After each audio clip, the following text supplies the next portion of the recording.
Jeff Talk. We'll call it a Jeff Talk. No TED Talk, Jeff Talk. Okay, so again, in Illustrator, to reset is under Window Workspace. Reset sets the windows back to default.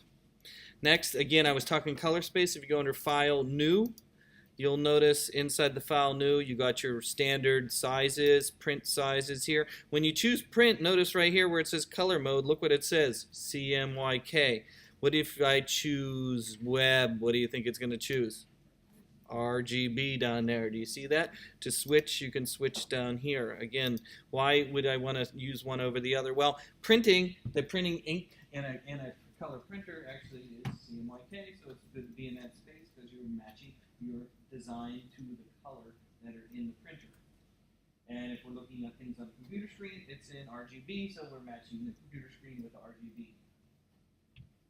I'm going to go back to print, and I'm going to use just the standard, and I like using landscape mode here. So this one, so again, I'm going print, standard letter with the little happy guy right there. If you want to give it a name before you start, you can actually give it a name, and this is going to be Fruit 1.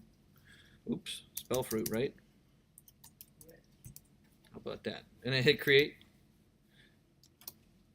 So I have a nice big artboard, as you can see. So let's just practice the gradient mesh real quick, and then we'll get into drawing a pear, because I like pears. Okay, so let's practice gradient mesh. To practice gradient mesh, I'm just going to use the rectangle tool, just like I drew on the board. I'm going to use a rectangle and just draw a rectangle. Doesn't matter. You can give it a color if you want. It's best to give it a color that kind of relates to a certain color that you want to use. So I'm going to give it a kind of a green for right now. It doesn't matter what color it is, but give it some color. Again, to give it color, you double click on your little fill option and fill it in. Again, the gradient mesh tool is this one right here. It's about, I don't know, 8 down. If I click on the gradient mesh tool, here's how I'm going to do it. Just like I did on the board, I'm going to go and click a button right on the screen and let my finger up. Click and let my finger up. Boom, it makes a line. I did not see the color change. Well, I haven't changed the dot color. Because right now I just added a dot right there in the middle. And to change the color, I come over to my color option here and double click on it, and I can change the color and watch what happens into my gradient mesh. You'll see I get a color in there. So again, the dot is this one right here, and you can also change the colors of this one, this one, this one, and that one. So go around and select a point along the edge. You can either use the white selection tool, the direct selection tool, or you could use the gradient mesh tool, but be careful if you're using the gradient mesh tool to select the dot, because it might add a new dot. So if you're using this one, it's not going to add new ones. So if, let's say I want to click on this dot over here to change its color. If I click on it with the white selection tool right here, click on it right there, I come down here, change the color. Let's give it a pink. Boom, look at that one. Oh, and again, I can change this color up here. Boom, look at that. I can also move a point. If I click on this middle point, I can click on it and drag it. Move it around, move it around, move it around. In addition, the points have directional arms that allow you to adjust the gradient even more. Okay, so there's directional arms. Move the points, color the points, practice that for a minute or two and see how it works. Try and move a point, try and move the directional arms. I will a pear, you know, I can't remember what a pear looks like. Envision I could, but I'm going to go steal a picture of a pear off the internet. So I'm going to go to the internet. I'm going to go to Google. And I'm going to go to Google Images. And I'm going to type in pear. Oh, there they are. Lots of delicious pears. Delicious pears.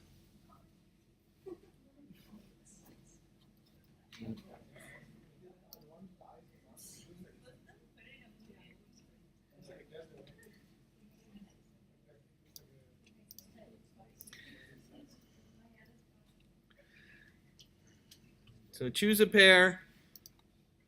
I'm going to choose this one. I'm sick of this one. I've been using that one for too many years. So I'm going to use this one right here. I don't know, choose any fruit. You don't have to do a pear. Remember, we followed Bob Ross philosophy. Who's Bob Ross? Right? What does Bob Ross do? Happy tree here, happy tree there, right? What does he say at the end of every show? Your world, you paint it as you see it. Right? Just like in this class, right? You don't have to follow exactly what I do. You make it your way. I'm just showing you techniques, right? And then he looks at the camera and goes, comments, like that. Every show. He passed away a couple years ago. Bob Ross is no longer with us. But if I right-click on here, I can say copy my pair, right? Copy pair. Right-click, copy pair. Go to Illustrator. I'm going to delete this. And then say edit, paste. And it's going to paste my pair. Paste my pair. There it is. So as you can see, there's some highlights. And there's some darker areas. It kind of looks, did you see the gradient mesh? The other thing we're going to do is we're going to actually suck up the colors from the pair to add the color to the gradient mesh. There's an eyedropper tool that you can use to suck up colors from a bitmap. Remember, this is a bitmap, right? You know the difference between bitmap and vectors now? Vectors, the objects you're drawing inside of Illustrator. This is made of tiny little dots called pixels. What's pixel short for? Picture element. So let's draw our shape of our pair. Okay, to draw the shape of your pair, which tool do you think we're going to use? Pen tool, right? And you want to put it the least amount of dots you can, because remember, when you use the gradient mesh tool, it starts adding more dots. So less dots, the better. Try and make it very simple. One thing you do is start organizing your layers. All right, so you might want to go to the layers window, and you'll see right now in the layers window, if you don't see layers, again, it's under window layers, You'll see a layer. I have one that says layer 1, and I might call that my fruit image.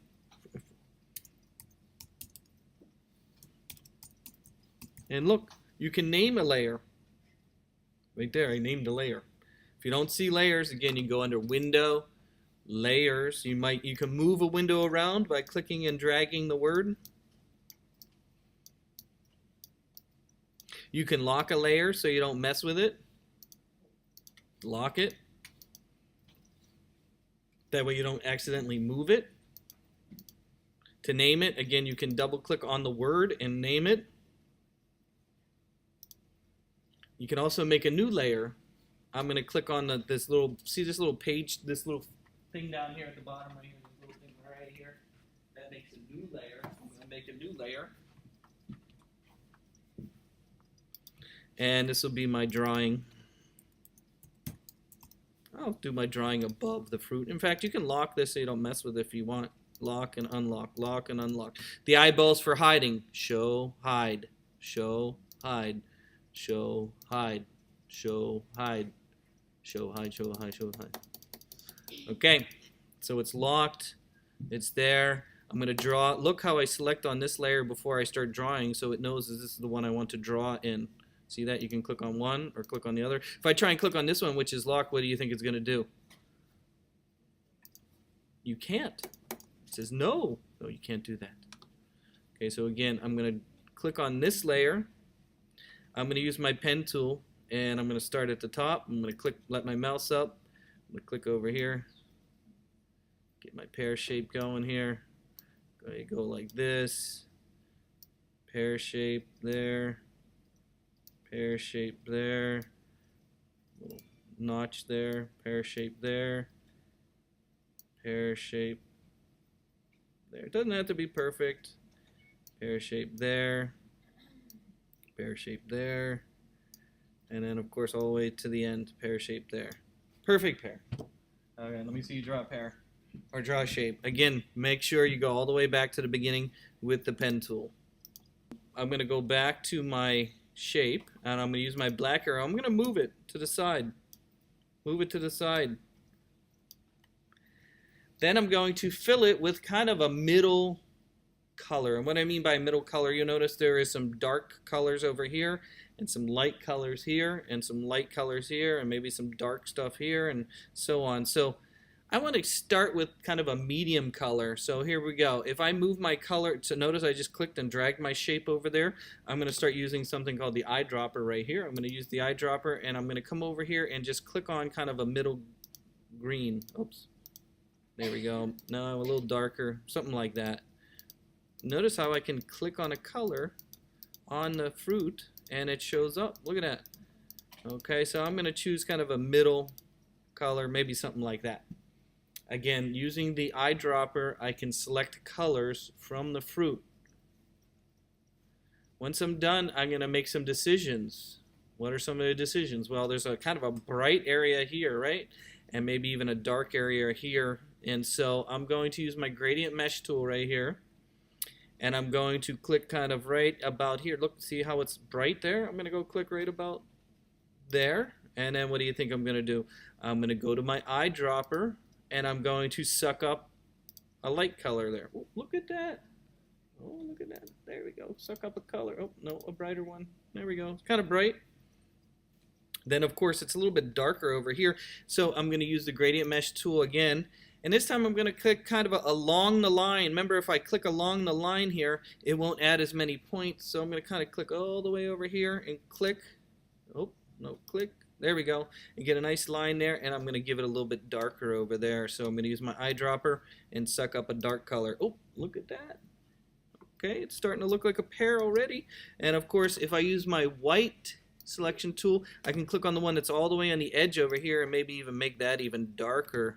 Again, use the eyedropper. Boom. Look at that. Okay, so that we're starting to get a little pear shape. In fact, I might even add another color down here. This is kind of a different area. This is too smooth here. I might add one right in the middle there. And of course, use the eyedropper and suck up another color there. Oh, that looks a little bit better. There we go. And then if I deselect everything, we can compare them next to each other. That's a good start. So go and try and add a gradient mesh. Use the eyedropper to select the color. Remember, I just moved it over, and I can use the eyedropper to select the color from my picture. So go and try that right now. I will come and see if you can make that happen. I know it's hard. I know it's hard. Here, I'll do it again. Watch. Pen tool to make my pear shape. Here it is, the pen tool. Again, the best thing is to start with letting your finger up. Click once, let your finger up. Then start clicking and dragging. Again, I want this curve that goes along here. I'm going to go all the way here. And I'm going to drag down. Look how the curve, I'm trying to follow this curve. See the curve right there? You want it to follow the line of the pear. Then I'm going to come down here and drag a little bit like that. Oh, look at that. See how the line goes along there? I'm going to come all the way down here. And I'm going to click and drag. Look at the path I'm drawing there. See it? And I'm going to come all the way down here. It's pretty close there.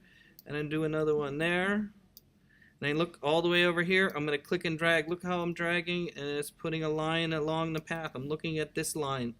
Look at the line. It even gives you a starting line there. And look at that. And then look at that. And then look at this. And boom. See the pear shape? Okay, I know it's hard. I know it's hard. Just practice. Do that like 10 times. Do it again. Do it again.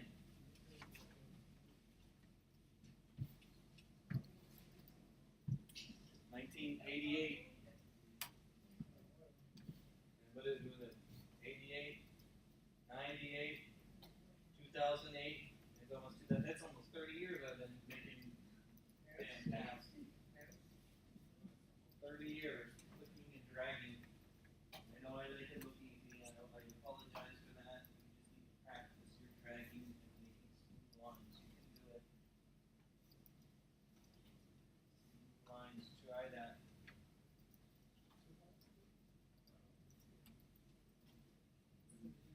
I know it's easy to do with a bunch of little dots, but it's not the best thing.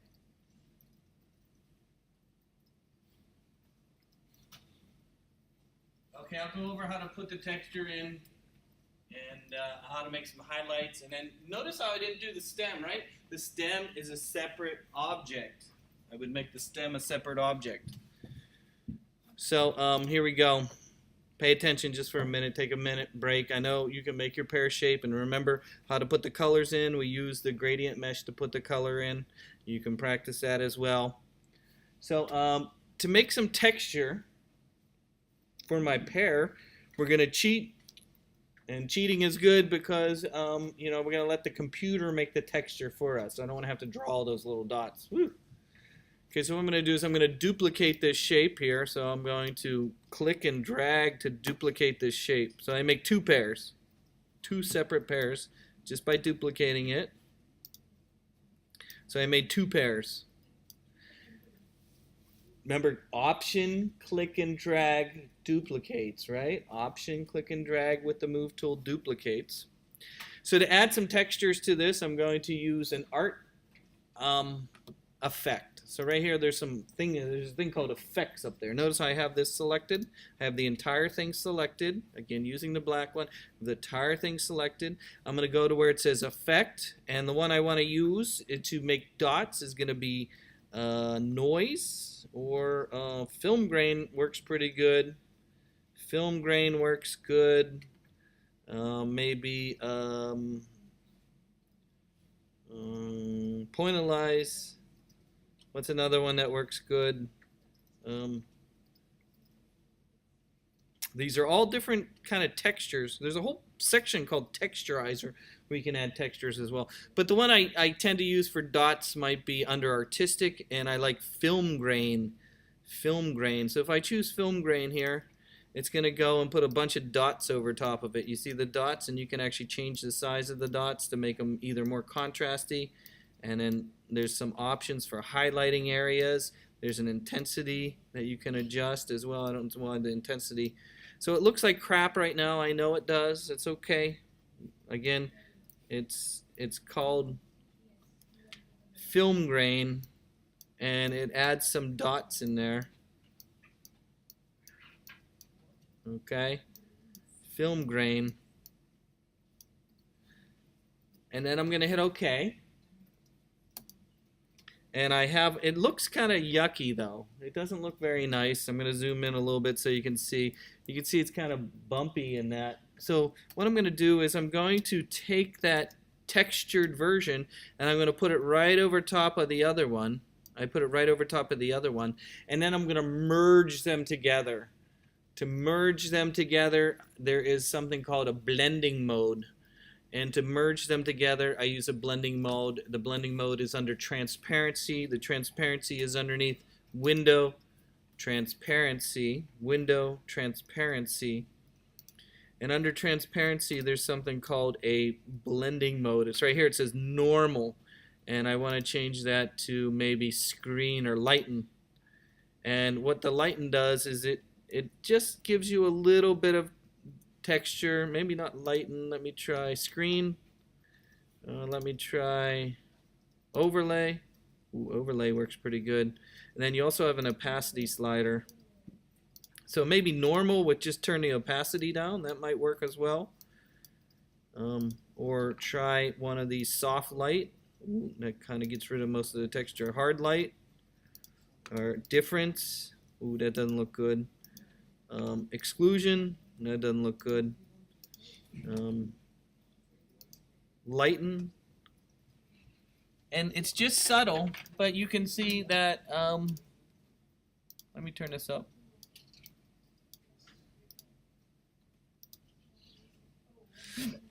But if I zoom in, you'll see I'm getting some texture in there. I'm getting some texture, but not too much. But that's one way to add texture. I'm going to use the overlay. It looks better. What's that? So now I have a little texture though. You can see it. If I zoom in, you can see I have a little texture to my fruit. You might not see it on the screen, but there is some texture in there. You can see it. Again, I used film grain. It's a separate object. Look, it's a separate object. How I blend them together. It's a separate object with some texture on it. How I blend them together. You can see them blending together right there. How they're blend together is I put it over top of it. Then I use transparency, and there's something called blending mode here, and then you can adjust the opacity here, and that blends them together. And then of course I would make my stem as a separate object. I would use the pen tool, make a separate object for my stem.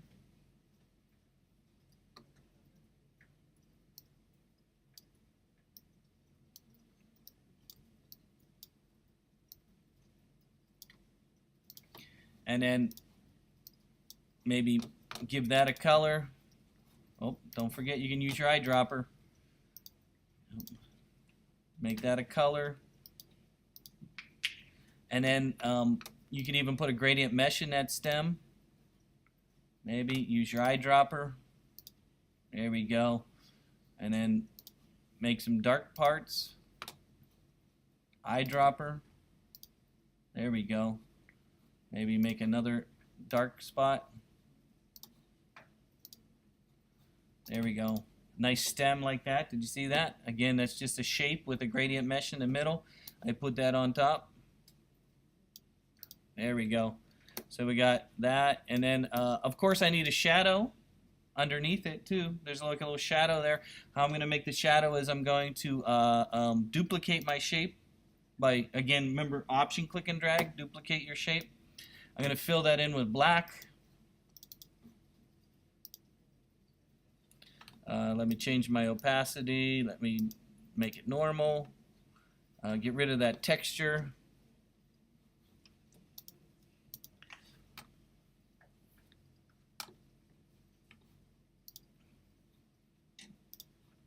Oops. Delete the texture. Take that shape and squish it down. You don't have to squish it down. Let's put it underneath there. Maybe blur that. We'll do this together next class. I don't know if I have time to show you all this right now, but I'm making a shadow. You should work on what I showed you so far, and then move that to the back. There we go. Look at that. Too much blur.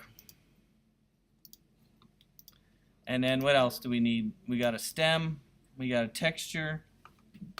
We got a shadow. To make a highlight, let's say you want to put like a water droplet, you can use the ellipse tool. Draw a little ellipse, right? Draw a little ellipse. Fill that in with white. Fill it in with white or something. And then, do you remember doing our fluffy clouds? Fluffy clouds, go under Effects, Blur, Gaussian Blur, and don't blur too much. And you'll notice you get a little highlight. Look at that. Just a little circle with a blur like that. It makes it have like a little shine, right? Whenever you look at fruit, it kind of shines, especially after they put wax on it. Don't they put like wax on it? Okay, again, all it is a circle, just like we did with the clouds, where it's a white circle, and I blurred it by under Effects, Blur, Blur, Gaussian Blur. So try and do the texture. You want me to do that again? I'll show you how I did the texture again. Let me move it out of the way. It's over there. Let me move that up. Let me show you the texture again. So again, to do the texture, and let me get rid of the shadow. I did that pretty bad. Again, to do the texture is under Effects, but before, I don't apply the effect to here. I want to apply it to a separate object. To duplicate the object, I Option, click, and drag. It duplicates it, right? Get this one out of the way. So I duplicated it. So I have two objects. Then I'm going to add a texture. Try another texture. I like the one that the film grain. Again, it was under Effects, Artistic Film Grain. But there's also some textures under another place that's really, there's one called Texture right here. And there's a whole bunch of textures under there. Maybe try the texturizer or grain. There's a grain one. Maybe that'll give us dots. Ooh, look at that. Whoosh. Whoosh. Ooh, that's not very good. How about texturizer? Let me try that one. No canvas. How about sandstone? There we go. Look at that one. It's got some texture to it. So you apply a texture to it, and then you don't want to use it like that. Doesn't look very good. But to make them work together, You take the one that has the texture on it, drag it on top, and then blend them. How you blend them again is this option called transparency. In the transparency option, if you don't see transparency, it's under Window, Transparency, right there. Under there, you go to where it says Normal, and try one of these. Screen works good, maybe, or Overlay works good. And then you can also change the opacity so it's not so intense. And if you zoom in now and look, you'll see I have a little texture. This one was sandstone. It's got a little bit of a texture. And then if you really want to put the little dots in there, it's kind of hard. You can put little dots and all over there if you want, but that takes a lot of work. This doesn't look too bad though. So try and put some texture on your fruit. See if you can do that. Again, it's under effects. There's all kinds of different effects here that you can try. The other one I think works really well is the halftone pattern, plaster, pointillize. Try some of these, and again blend them together using the transparency, and I don't know.